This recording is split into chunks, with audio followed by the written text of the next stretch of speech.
The animals are fictional, but somehow Guardians of the Galaxy Vol.3 is too real. Now it's connecting mass audiences to a very real animal rights message. That's next on the PETA Podcast.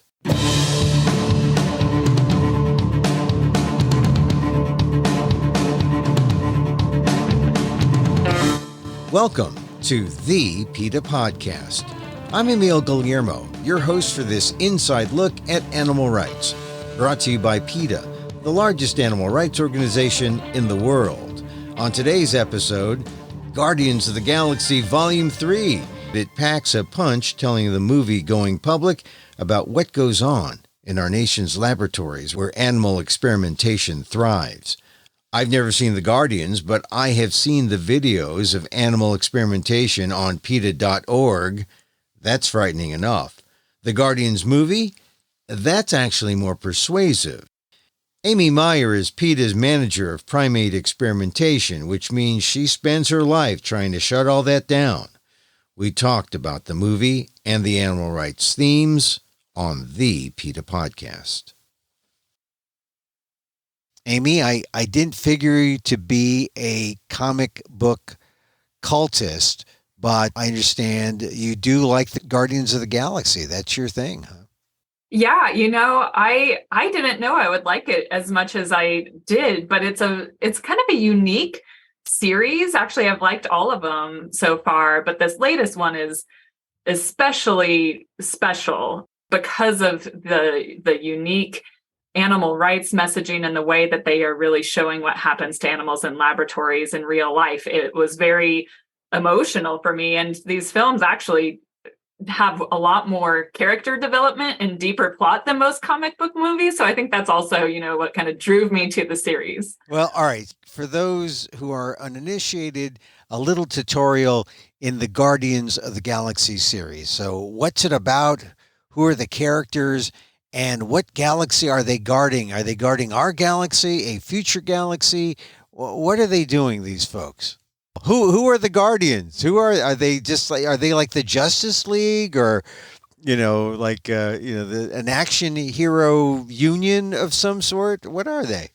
Yeah, they are. And, what's really interesting about this series is the Guardians, all these characters come together kind of in different ways.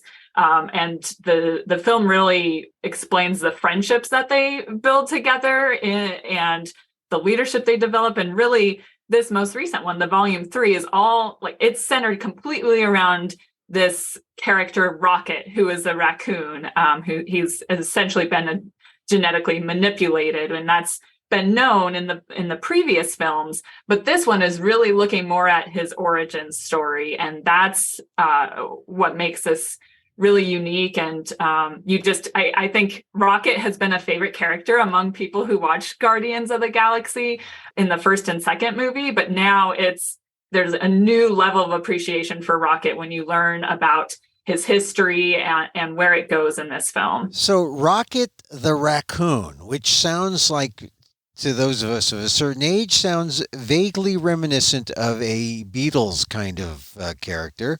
But because he could be Rocky too, as a kind of a nickname. But Rocket the Raccoon, what is his background? What finds him as the focus in this new movie? So in this movie, and I'm going to avoid giving any huge spoilers because everyone really should see the movie. But in general, in this movie, Rocket becomes fatally injured in the present time, and the other characters who are his friends are desperately trying to save his life, but the means that they would usually use to save his life and the surgery they would do, they can't do it without killing him, because in his previous life, before he became a guardian of the galaxy, his maker, his experimenter who created who he became, who is an incredibly intelligent talking raccoon, that experimenter implanted essentially like a kill switch so that it would prevent him from being used in any other surgeries. This experimenter treated him like property, just like experimenters in the real world treat animals like property. In this film, they are going back and trying to learn what the switch is, and trying to figure out how they can still save his life, even though he has this kill switch in him. All right. So essentially, Rocket the raccoon was a lab animal or a lab product? Yes, he was taken by this character who is the bad guy in this movie. His name is the High Evolutionary, and he was originally taken from his home planet, Earth, and taken and used to be genetically manipulated because this character, the High Evolutionary, is trying to create a more perfect universe. That's his reasoning for experimenting on just countless animals. He's trying to create a better universe, a better Earth than what, we have here. So, over and over again in the film, he has these lines that are also very reminiscent of what you read about when you read how experimenters morally justify what they're doing, saying, I'm not trying to conquer the universe. I'm perfecting it. Anything I've done has been for the betterment of the universe. This is all this experimenter saying, justifying what he's doing to these animals. And he's genetically manipulating them and trying to do you see many animals in his laboratory and different things that have happened to these animals. And it's all very reminiscent of what we see inside modern day laboratories. So just in the setup of the main characters, and we have Rocket as the product of this experimenter, we can see that a big animal rights theme is coming our way here in Guardians of the Galaxy Part 3. Absolutely. And, it really does such an incredible job of showing exactly the kinds of things that happen in real life laboratories. I think the director clearly did some research to understand what laboratories look like in this country, and what is happening to animals in laboratories, and even the kinds of equipment that are used in laboratories. What they used to show that in the film look exactly like the equipment that we see being used in laboratories. Well, give me an example. Like what kind of equipment have activists been arguing about or trying to bring down that exist now in real life labs? Well, as you know, Emil, I do a lot of the work at PETA with regards to primates specifically. And so I saw a lot of things that reminded me of what is happening to primates in laboratories. For example, there's a part in the film where they are showing how Rocket is used in the experiments, so the actual parts of the experiment, and he's completely restrained in this big metal device to restrain his whole body and his head. And this is exactly like what we see experimenters using for primates. They have what's called primate restraint chairs, which immobilize their bodies. And then even a lot of times they will screw metal screws into their heads and attach metal posts to their skulls to keep their head completely immobilized. And you see signs of this with Rocket too. When Rocket first comes into the cage in the film, after being originally having undergo surgery and at the experimenter's behest, he has this metal thing implanted in his skull. And actually his first words to the other animals who become his friends in nearby cages and in his cage is hurts. And it's a very emotional movie, because you can just imagine that, if real animals in the real world could be communicating in English their thoughts, this is the kinds of things we would be hearing. Yeah, I was going to ask you about the pain. Do you hear like shrieking or other expressions of pain, or is it pretty obvious that there is some pain involved? Like, is there any anesthesia given, or do they show that or make a point that, that it's not often given? Yeah, there's the parts that are showing the actual experiments a bit, but a lot of what it's showing, which I found to be very effective, is just how animals in laboratories spend the majority of their time and how depraved that is. And so you see Rocket and these other animals going to these barren cages where the floor itself is metal grating. There's nothing like a bed. There's no blanket. There's nothing comfortable for them.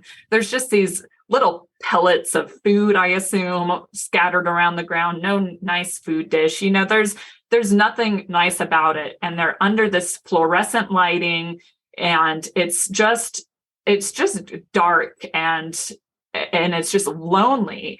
And the animals, Rocket and his friends, all they keep talking about, like, for their future, what keeps them going besides the friendship that they have, is the dream of being able to see the blue sky. And they keep coming back to this. Actually, that's why Rocket names himself Rocket, because one day he wants to learn how to fly rockets so he can take his friends into that blue sky. The forever and blue sky is what he talks about. And so Rocket names himself that because, of course, just like in the real world, the experimenter in the story named him just a number. He was 89P13 to the experimenter. The experimenter never wanted to say Rocket's name. Rocket gave himself that name.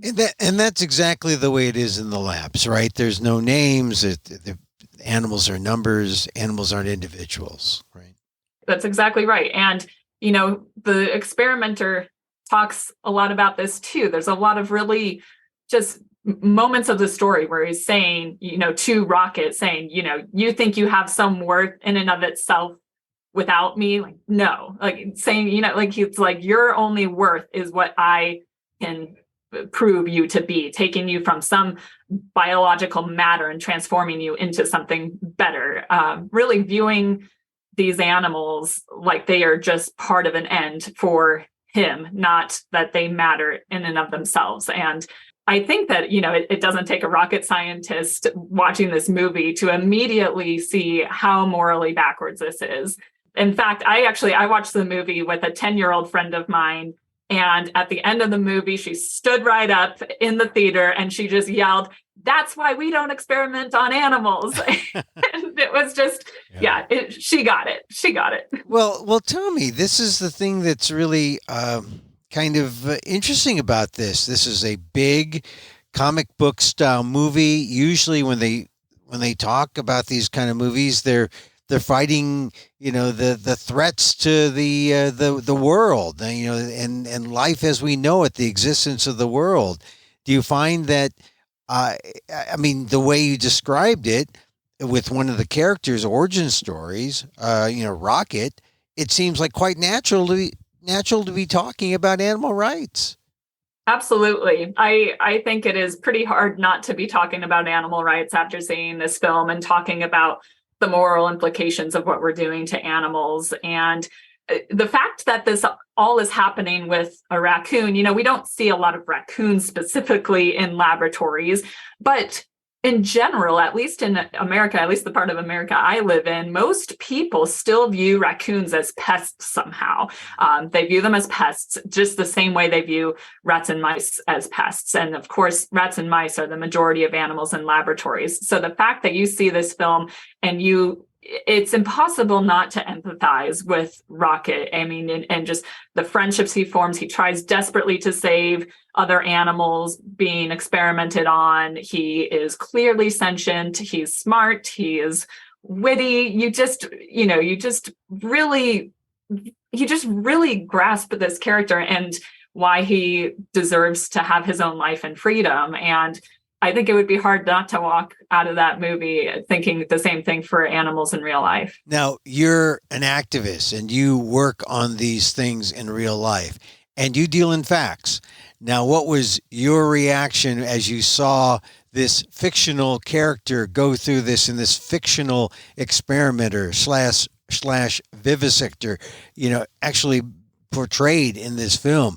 What was your reaction as an activist? Honestly, my reaction mostly was just like, this is so true. Like everything about this is so accurate in a really, a lot of horrifying ways, the ways that they are showing these metal implants in their bodies, the way they're doing just mad scientist things that it's not really benefiting anyone, and it reminded me too, some of these animals in the experiments that you see, they have like mechanical things implanted in them, or they've kind of like transformed into some other kind of animal, which just, kind of reminded me of the ways that in laboratories still we are stitching together two rats in some of these laboratories and just complete mad scientist kinds of experiments.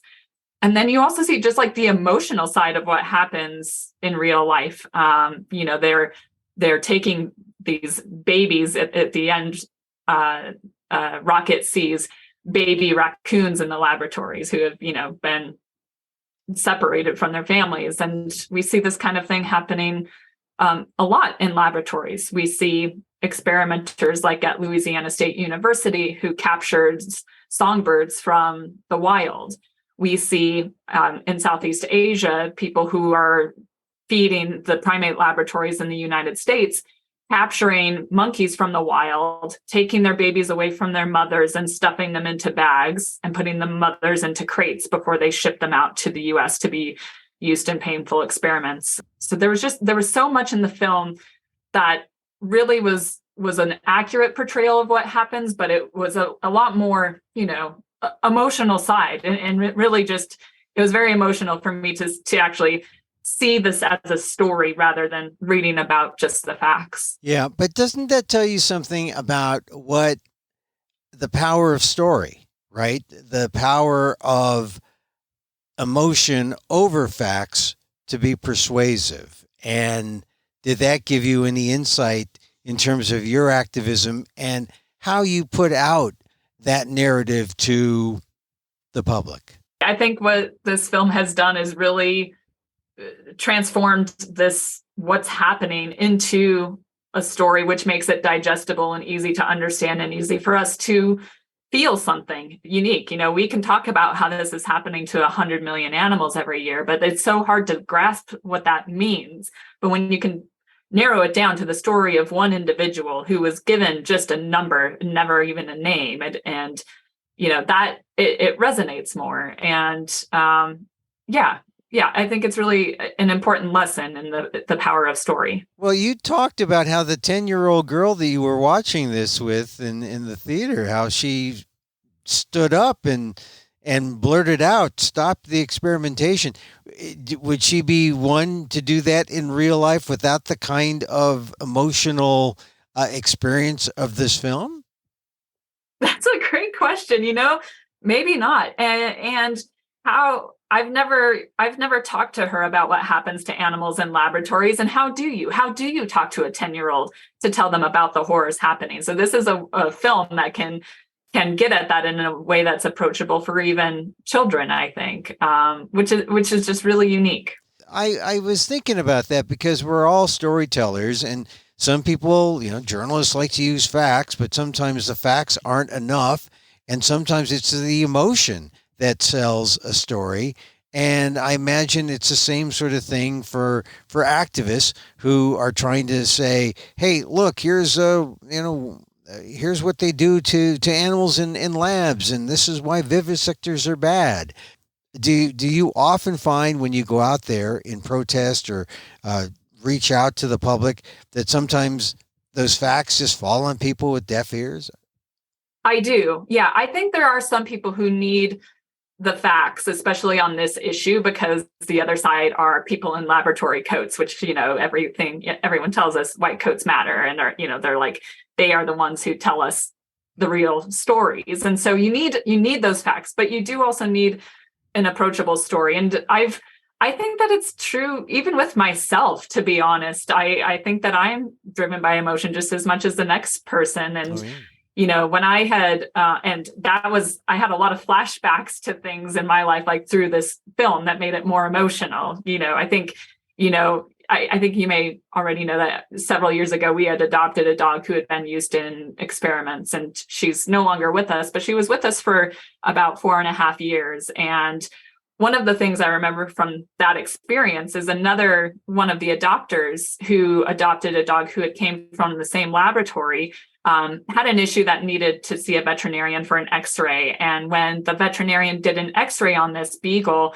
they found all kinds of wires and things implanted to various organs and running throughout this dog's entire body. And the veterinarian just told them, I honestly don't know how to safely remove this without killing your dog. I don't know. I think we just have to leave it in there. And I immediately remembered that conversation when I was watching this film, and when they're trying to save Rocket and they can't because of these implants that they have and they don't know what to do with it. it's just so much like real life. And so, we talked about how this is a little departure for this movie series. I mean, it has such a wide audience. And what do you think the impact will be in terms of how it affects your job? Do you think it'll make your job easier as the numbers of people who watch, go to, Galaxy Vol.3 is going to be huge compared to the number of people who might show up to a rally or the number of people who might read a news article about a situation that, PETA might expose? What do you think the impact is going to be on your work as an activist?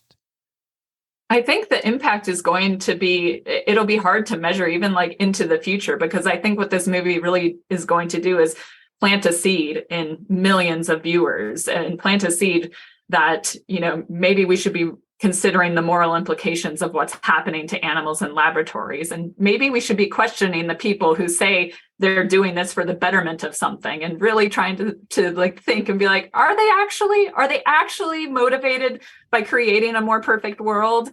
Because in the film, I don't think it's a huge spoiler, but he eventually talks about wanting to just basically blow up what he had already tried to do to perfect this universe, because it wasn't quite perfect enough. And he doesn't care how many animals or people or anyone else get in the way. He doesn't care like how many people or animals he's going to murder in the process for creating what he thinks is a perfect universe. And of course it's, kind of a peak bad guy. Not everyone in laboratories are these, complete bad guys, but we should be rethinking and just giving some moral consideration to what's happening to animals in laboratories. And I think it'll make people stop and pause and want to learn. And hopefully that will drive them to PETA and to digging in deeper to see what is really happening in these laboratories. Is the vivisector community responding in any way to say, oh, wait a minute, that is a vilification of what we do. We're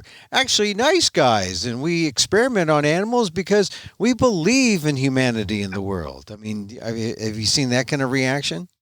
I haven't been looking for it, but I imagine if it's not out there yet, it soon will be. I've seen some film reviews who have been critical of it in that way. Not many. Overall, the film is getting widespread praise by film critics, but I've seen a couple saying, this is going to give animal experiment, or well, they'll call it animal research, a bad name. And so there, I think people do see that as a concern, but they should be looking at why did they try to do this? Like, maybe there is some, good points here. And if it's making me feel uncomfortable about what might be happening in real life, maybe you should figure out what is actually happening in real life. All right. So we're not going to allow for spoilers and what happens to Rocket the Raccoon. Even the minimal spoilers, they're not spoilers. We just put this film into context. Okay. So now, before we leave, I want you to tell people the truth. We know what the film says, how it sets up. Here's the experimenters, and here's Rocket the Raccoon. What are the facts? What really happens in those labs, and what goes on with those animals? Well, just like what we see in the film, these animals spend the vast majority of their time in barren cages. Actually, the film shows they get a friend in their cage. And honestly, in laboratories, they're often completely alone in their cages. They are just in an empty metal box, barely bigger than their own bodies, where, a lot of these animals are just driven completely mad. They can be in there for years. So they start exhibiting, these self-inflicting behaviors. They'll start pacing in circles. They'll do flips in their cages. They'll even sometimes start biting off their own fingers because they are just desperately deprived of anything that's natural and important to them. And then beyond that, they're used in the actual experiments where they are restrained, they are injected with chemicals, they are forced to inhale poisonous things, they have electrodes implanted into their brains. I mean, there's honestly almost nothing so cruel that you couldn't think of that's been done in a laboratory to animals. And it's happening to all kinds of species. It's not, and the film shows that too. They show the laboratory, and it's not just the raccoon. There's, there's monkeys, there's a dog, there's his friend Lila, who's an otter, which I haven't seen many of in real life, but still, you just see a lot of different species. And there's Floor, the rabbit. Rabbits are still used a lot in experiments. And so this is the reality. And I really would encourage anyone who hasn't already to go to PETA.org and to watch footage of what's really happening to animals in laboratories to see for yourself, because it's hard to paint a picture of how deprived these animals are without seeing it for yourself. Well, that's a good point. You could see Guardians of the Galaxy Vol.3 and in all its fictional glory, but realize the real story it's based on by going to PETA.org and seeing actual footage of animals in labs, which would give people the complete cycle of reality, which how many millions of animals are trapped in this cycle each year? Yeah, I mean, it's estimated to be more than 100 million animals every year in the United States alone. We don't even know exactly how many, because many animals, the majority of animals used in laboratories, rats and mice and birds and cold-blooded animals, are not even considered to be animals under the only federal law that protects them. And so experimenters don't even have to keep account of how many animals there are in their laboratory. That's how little they mean to them in terms of who they are as individuals and as, breathing, living animals.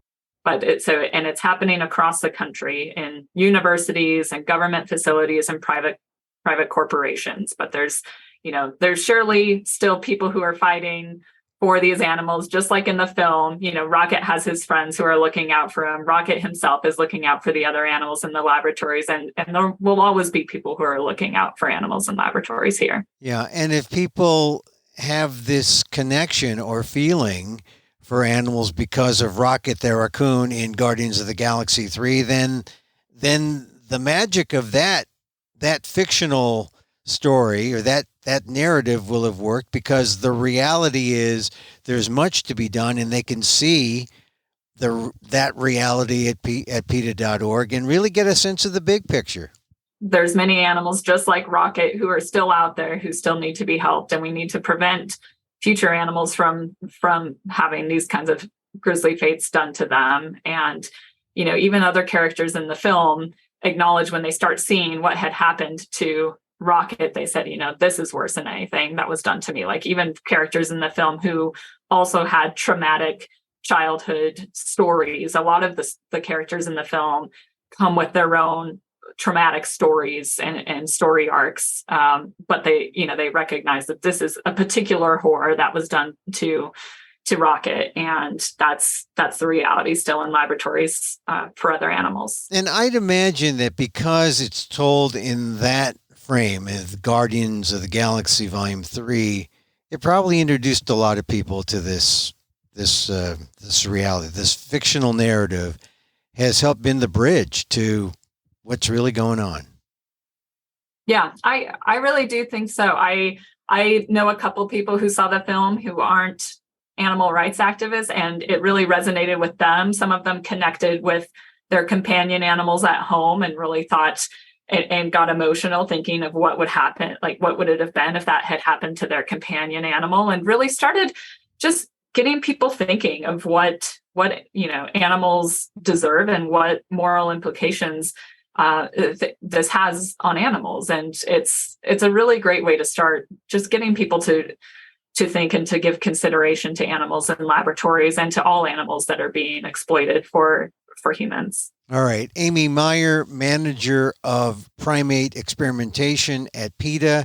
Before I let you go, we've been talking about Guardian of the Galaxies Vol.3. I know you are a Guardian of the Galaxies nerd.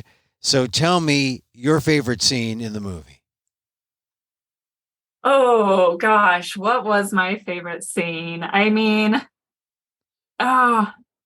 it's too big of a spoiler. It's too big of a spoiler Really? to say my favorite scene. So what I will say is it's towards the end, and Rocket has just this moment of glory And, and the film has the best soundtrack too. And the between the music and Rocket's moment of glory, I was a mess. I was just crying. It was just a really powerful moment. Anyone who sees the film will know what I'm talking about when they see it. See, and then after you watch Guardians of the Galaxy Volume 3, then go to PETA.org and see what they really do to the animals and figure out why it's important, this message, to be spread throughout the world. Absolutely. Amy Meyer, manager of primate experimentation at PETA, thanks for being part of the PETA Podcast. Thanks so much for having me. This is fun.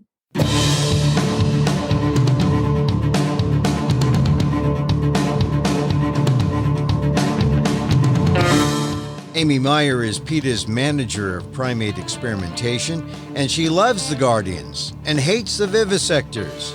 See the movie, see Rocket the Raccoon, and once you do, see the monkeys for real in labs, as documented by PETA Undercover Investigations.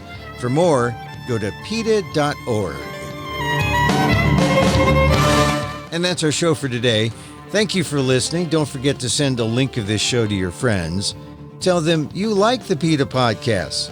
Contact us at PETA.org. You can find me on Twitter at Emil Amok, that's EMILAMOK, or see my vlog at AMOK.com, or see my work at ALDEF, the Asian American Legal Defense and Education Fund. That's ALDEF, AALDEF.org/blog, or get this podcast on YouTube at Emil Amok1, EMILAMOK1.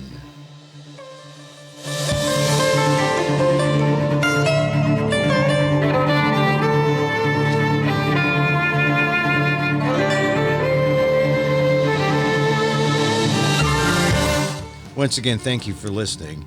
Check out all our episodes on your favorite podcast app or on Apple Podcasts, where you can subscribe to, as well as rate and review the show. It helps get the word out about the issues you care about. Our music is provided by Carbon Works. Check them out on YouTube. And join us again next time for more insight into animal rights and the fight for a cruelty-free world on the PETA Podcast.